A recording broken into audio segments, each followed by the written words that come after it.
Paz do Senhor, você que está na sua casa, você que está aí em tantos outros ambientes, não é? Nós podemos estar assistindo esse momento de estudo, e esse momento de estudo é especialmente voltado para o que nós aqui da Igreja Missão Cristã Vida, o que nós somos. São 4 estudos, esse é o terceiro da série, o que nós somos, servos. Nós já vimos que somos família, nós já vimos que somos discípulos e hoje veremos que somos servos. Na próxima semana, nós veremos que somos missionários. Por isso, o nome da nossa igreja é Igreja Missão Cristã Vida. Porque todo cristão, ele é um discípulo, não é? Todo cristão, ele é um missionário, todo cristão, ele é um servo, e todo cristão, ele leva a vida de Jesus Cristo. Então, nós vamos começar nessa noite, ou neste dia, ou nesta tarde, onde você estiver assistindo, quando você estiver assistindo, a falar sobre isso. Mas antes eu quero convidar você a fechar os seus olhos onde você está e agradecer ao Senhor por essa oportunidade. Que você tem uma oportunidade de ouvir a palavra de Deus. Muitas pessoas ao redor do mundo, mais de 260 milhões de pessoas, são perseguidas por conta desta fé que nós temos, não é? Então nós podemos ser gratos a Deus, porque podemos participar de momentos iguais a esse, mas também temos uma obrigação de orar por esses irmãos.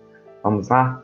Senhor Deus, Pai Todo-Poderoso, nós te agradecemos por estarmos juntos mais uma vez, te agradecemos por este modelo pela internet, onde podemos fazer as nossas células por todo este tempo. Agora estamos planejando uma transição de um retorno, Deus, para o modo presencial. Te pedimos a tua graça, te pedimos a tua mão poderosa sobre todo esse tempo, a proteção do Senhor, a sabedoria do Senhor. E também estamos te pedindo, Senhor, sobre este momento de célula, onde vamos falar sobre sermos servos e vamos poder compartilhar sobre a tua palavra.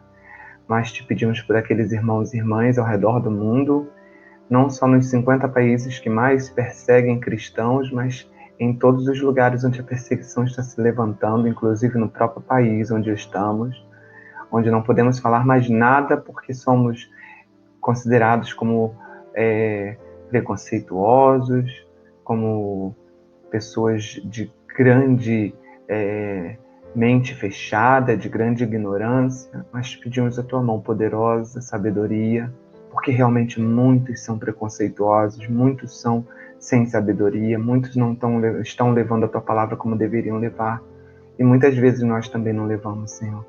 Por isso, tem misericórdia de nós, traga a sua sabedoria sobre nós, em nome de Jesus. Amém. Irmãos, irmãs, o nosso tema de hoje é somos servos.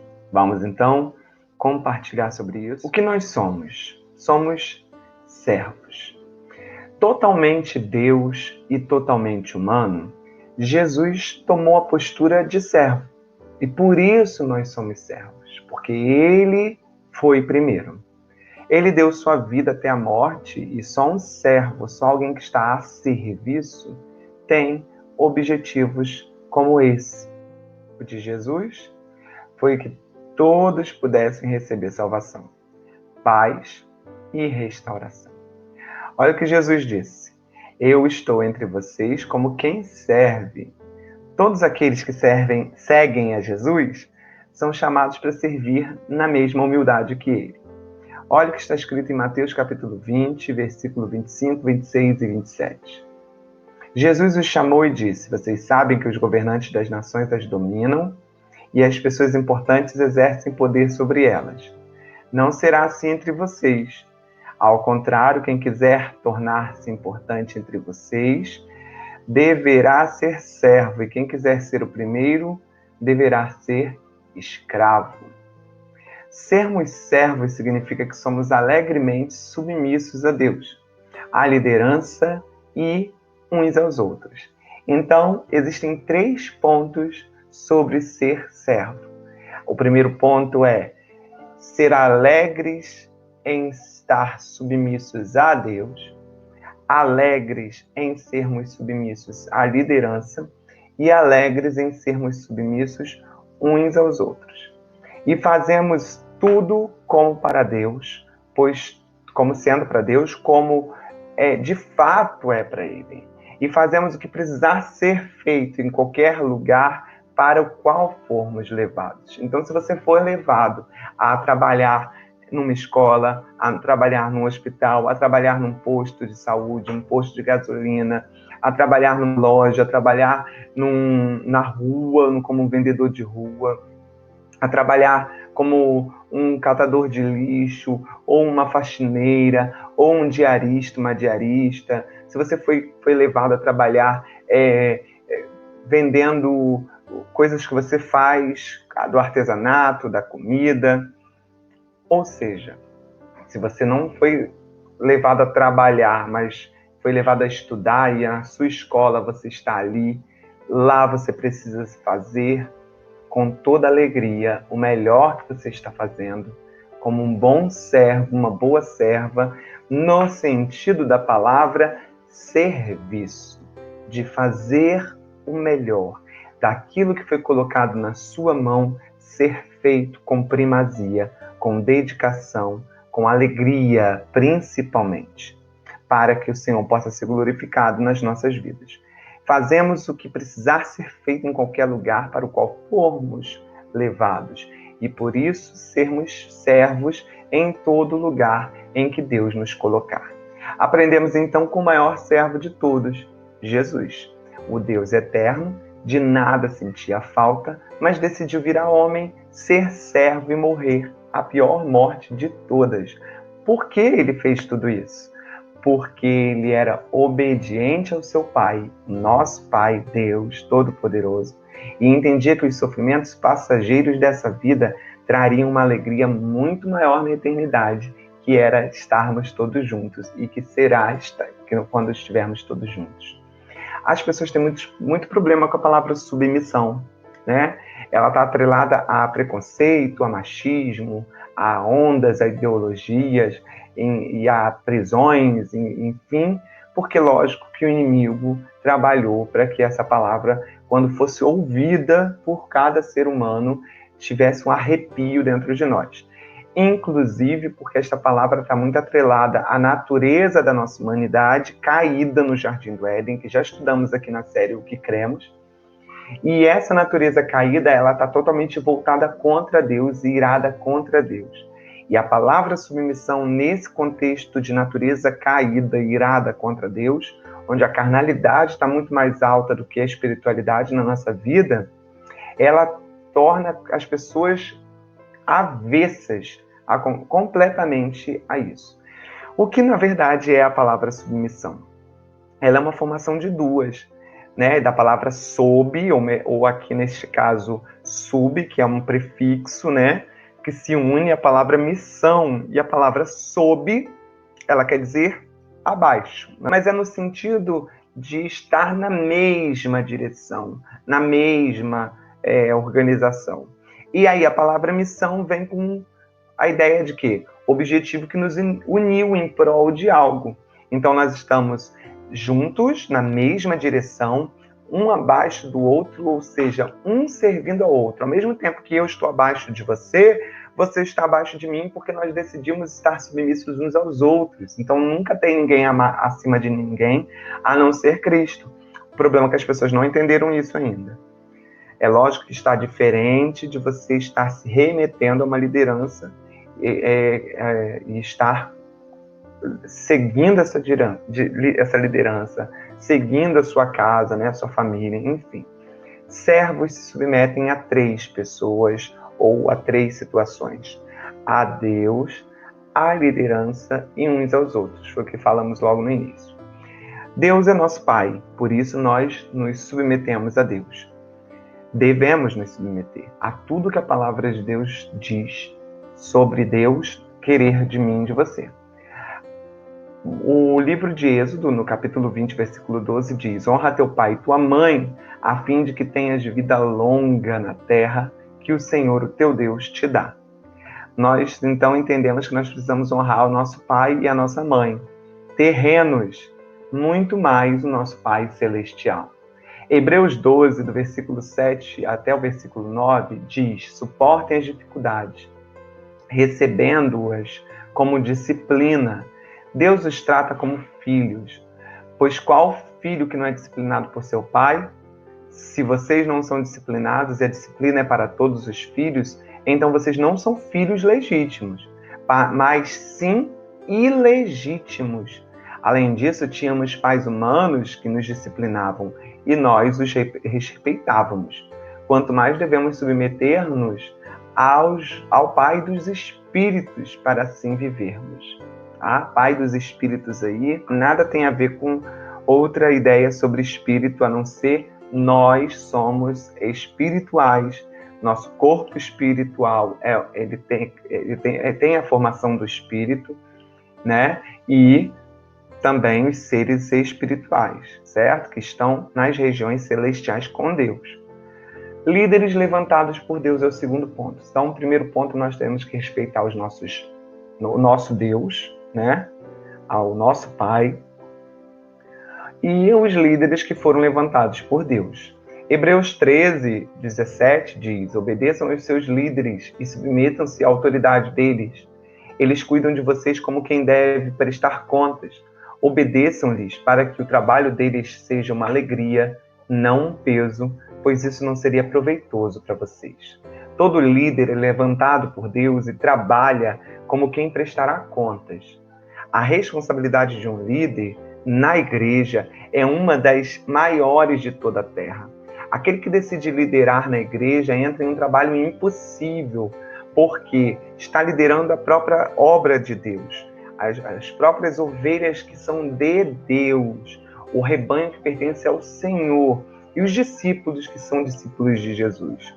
Então, esse trabalho é completamente espiritual, ainda que esteja totalmente organizado no físico, né? O físico e o espiritual, para nós, eles andam juntos, mas o espiritual atinge o físico e o físico o espiritual. Então, há um encontro de um inimigo que trabalha 24 horas por dia contra a liderança, né? Contra a vida pastoral, contra a igreja em si. E o inimigo vai tentar frustrar o tempo todo o trabalho da liderança. Portanto, todo líder tem uma responsabilidade muito grande. E por isso não devemos tornar essa responsabilidade um peso maior do que já é, porque a palavra diz que já é difícil, não é? Devemos honrar os nossos líderes, fazer com que o trabalho deles seja alegre, seja mais leve. Submeter-se aos líderes não é viver dizendo o que o líder quer que você faça, mas sim como melhorar a liderança desse líder. E sim como fazer com que a igreja cresça, como fazer com que a obra do Senhor cresça, como ser não um braço, mas mais um corpo na vida do líder, né? Na vida do pastor, na vida do líder de célula. Como que eu posso ajudar? O que eu posso fazer? Infelizmente, as pessoas elas estão muito voltadas para os seus próprios umbigos. Infelizmente, elas dizem que, a começar lá no obedeça a Deus, né? Elas acreditam que obedecer a Deus é simplesmente ir à igreja, simplesmente fazer suas orações, fazer o bem ao próximo. Não é só isso. Jesus disse que aqueles que querem ser amigos dele deveriam fazer aquilo que ele manda fazer. Os líderes, então, são pessoas que estão representando Deus na Terra. Não são deuses, eles representam. E o que Deus deseja da igreja? Que a igreja vá pelo mundo, faça a obra. De que muitas coisas, às vezes, são físicas, como na nossa própria igreja. E as pessoas dizem assim, olha, quando precisar, me chama.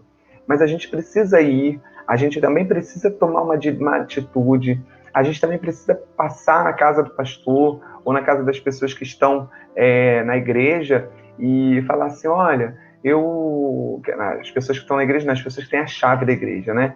E fala assim, me empresta a chave da igreja, eu vou lá lavar, eu vou lá varrer, né? Não só assim, quando precisar, me avisa, ou o que precisa fazer na igreja, né? Precisa-se ter uma coisa que hoje se falta em muitas pessoas, até para conseguir emprego, que é a proatividade.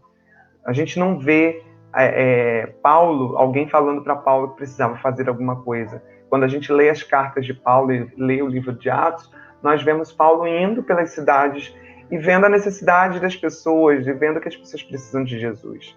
Né? Então, assim, na nossa igreja a gente tem muitas dificuldades, muitas necessidades. Pessoas que precisam comprar toda semana lanche para as crianças, pessoas que podem comprar toda semana uma cesta básica para a igreja. E eu não estou falando de você pegar o seu dinheiro. A igreja tem dinheiro, graças a Deus. As pessoas têm mantido a igreja, enviado dinheiro para a igreja. Então, você pode pegar o seu dinheiro e investir na igreja de forma muito tranquila, porque a Missão Cristã Vida ela é muito transparente quanto a isso. Mas você tem um carro, tem uma bicicleta, está passando perto de um lugar, pega o dinheiro com a igreja, vai até a igreja, compra, ou então compra do seu bolso, se você tiver, por um acaso, traz a nota fiscal, a igreja sempre ressarciu todos que trouxeram as suas notas fiscais. E aí você compra, né, toda semana a gente precisa comprar lanche porque vai doar para as crianças. Toda semana alguém precisa de uma cesta básica. A gente precisa toda semana limpar a igreja porque ela está em obra, limpar cada cadeira porque fica com poeira, passar cloro no tapete antes do culto, chegar mais cedo para arrumar a estrutura da igreja, desarrumar quando acaba o culto, varrer, né, limpar o banheiro, coisas muito simples, porque nossa igreja hoje é muito pequena de espaço. E existem muitas outras coisas para serem feitas, como visitar pessoas que estão afastadas, como mandar mensagem para as pessoas, como selecionar uma arrecadação de roupas, fazer o bazar. Existem tantas coisas que podem ser feitas, que podem aliviar a liderança hoje na nossa igreja. Eu dou exemplos a vocês, por exemplo. Mas não espere que eu, como pastor, diga para você o que é preciso ser feito. Então, nosso estudo diz que isso é para que ninguém consiga ter um líder exausto e desmotivado fazendo algo tão importante. Muitas vezes eu me sinto exausto, desmotivado, e tantos líderes sentem-se assim, não é? Porque não são só essas coisas. Um líder muitas vezes não tem hora, as pessoas ligam qualquer hora, não perguntam se podem ligar, né? Toda hora as pessoas estão precisando de algo, as pessoas nunca perguntam como o líder está, como o líder está passando aquele dia, aquela semana. Todo mundo pode ter problema, todo mundo pode amanhecer triste, desanimado, entristecido, mas ninguém pergunta se o líder precisa de um carinho, de um abraço, de um café, né? de uma visita. Então, assim, a gente está sempre colocando o líder nas posições de exigência que nós queremos, porém, quando nós temos as exigências que são de reciprocidade, não se dá, não é? Nós não gostamos quando o líder fala mais firme, nós não gostamos que o líder nos chame a atenção na frente de todos, nós não gostamos muitas vezes, e não seria o ideal chamar a atenção na frente de todos, mas o líder falha. E muitas vezes a gente chama a atenção do líder na frente de todos, né? A gente faz coisas, a gente abandona a igreja do nada, a gente vai embora, as pessoas vão embora, não dão nem tchau, né? As pessoas não agradecem aquilo que a igreja fez, aquilo que a liderança fez. O líder, ele muitas vezes abre mão da família, abre mão da privacidade, abre mão da própria casa, abre mão de situações do lar para estar honrando a igreja. E muitas vezes não há honra de volta. Infelizmente, as pessoas, elas colocaram o nome de honra como você ir lá e dar presentes, ir lá e dar coisas, né? E ficar falando o tempo todo daquele líder, honrando, dizendo que tem que honrar. Honrar não é isso. Tem gente que lava pé do líder na frente da igreja. Eu não vejo problema quanto a isso, mas eu me acho muito constrangedor muitas vezes. Eu acho que os pequenos detalhes, as pequenas ações, o dia a dia da igreja vale muito mais a pena do que a ação de lavar o pé. Porque lavar o pé é servir. Foi por isso que Jesus lavou os pés dos discípulos e ele se tornou o maior servo, é aquele que serve. O maior é o que serve, que foi o que Jesus disse. E Pedro falou, né, quando entendeu que era aquilo, então me lava o corpo inteiro, né? Pedro extremista. Mas, assim, muitas vezes a gente entende a palavra honra conta de líderes que fizeram isso no passado, ou até ainda fazem hoje, de uma forma muito estranha. Mas não é isso. O honrar é você estar junto, é você se preocupar. Não é você falar assim, eu já fiz tanto, eu estou fazendo bastante. E assim, às vezes a gente tem poucas pessoas com quem a gente pode desabafar, ou ninguém. Quando às vezes a gente vai desabafar, as pessoas não estão preparadas para ouvir um desabafo nosso. As pessoas querem sempre uma postura de alguém que tem uma palavra para dar, né? Uma palavra para honrar, uma palavra para fazer, e muitas vezes o pastor, ele não tem. É muito interessante, o pastor ou o líder, né? Qualquer que seja o líder de ministério, de célula, ele não é, a liderança não é alguém onisciente. O líder, ele não é onisciente. Um líder, ele é alguém que tem as suas humanidades, as suas dificuldades, não é? Ele é alguém que decidiu cumprir a presença de Deus na Terra, a palavra de Deus na Terra, fazer aquilo que Deus deseja, mas ele não consegue muitas vezes. O próprio apóstolo Paulo falou sobre isso. Então, há muitas maneiras de fazer com que o serviço seja mais leve para todos, né? Então, a gente está falando aqui de servo, as pessoas logo levam para ser um empregado do pastor, eu vou ser empregado de Deus, eu vou ser empregado da igreja, eu vou ser empregado do meu irmão. Não é isso. É serviço, é de você facilitar. O maior serviço hoje é a igreja. O que o pastor e um líder fazem? Eles servem a igreja. Se você não tem amor por servir a igreja, você, infelizmente, é um impostor, né? É um impostor, porque um verdadeiro cristão é um missionário. E se ele não for um missionário, aquele que vai, que serve, que faz, que se dedica, ele é um impostor. Já disse Charles Spurgeon sobre isso, né? Então vamos continuar? Um por todos e todos por um. Efésios 5, versículo 21 diz: sujeitem-se uns aos outros por temor a Cristo. Temer não é ter medo e respeito a Cristo.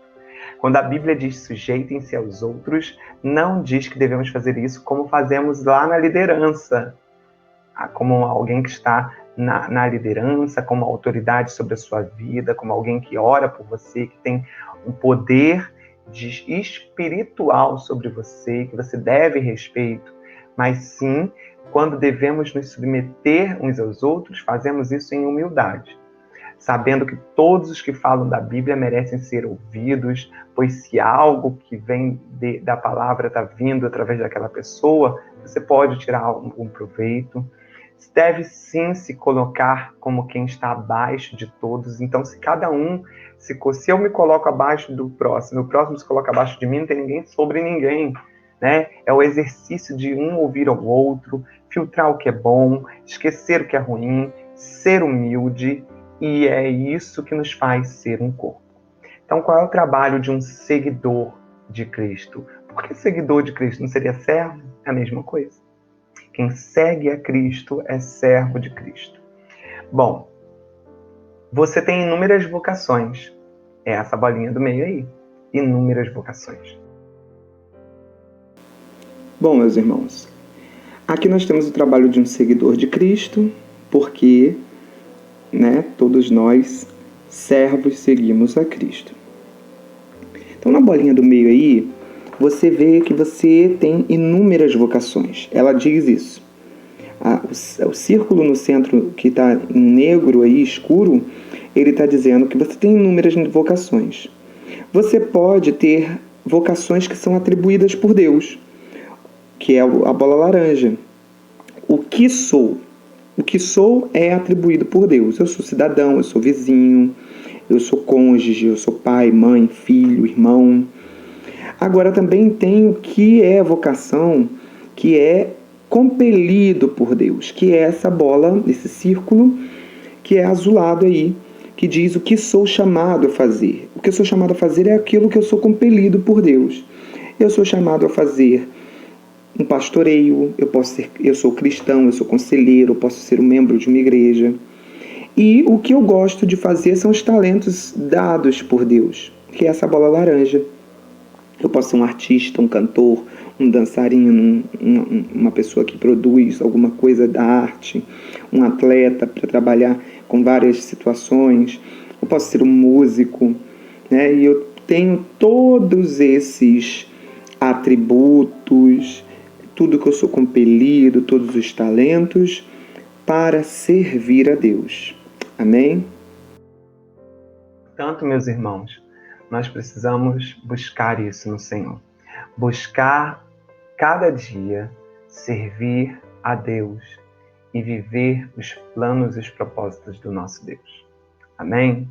Que Deus te abençoe e te guarde, que Deus resplandeça o rosto sobre você e te dê a paz, te dê o shalom dele. Até amanhã, né? Se você está assistindo na quarta-feira aqui, amanhã nós temos a nossa sala de orações às 19 horas e as crianças começam a retornar para o templo. Elas já tinham retornado, mas antes elas assistiam a célula gravada, agora elas vão assistir uma célula ali onde a tia vai falar muito rápido, meia hora, todos com espaçamento, só meia hora na igreja, fragmentado em 2 grupos por idade, de 7h30 às 8, de 8 às 8h30. E às 19 horas do domingo nós temos o nosso culto. Que Deus te abençoe e te guarde. Até lá. Fica com Deus.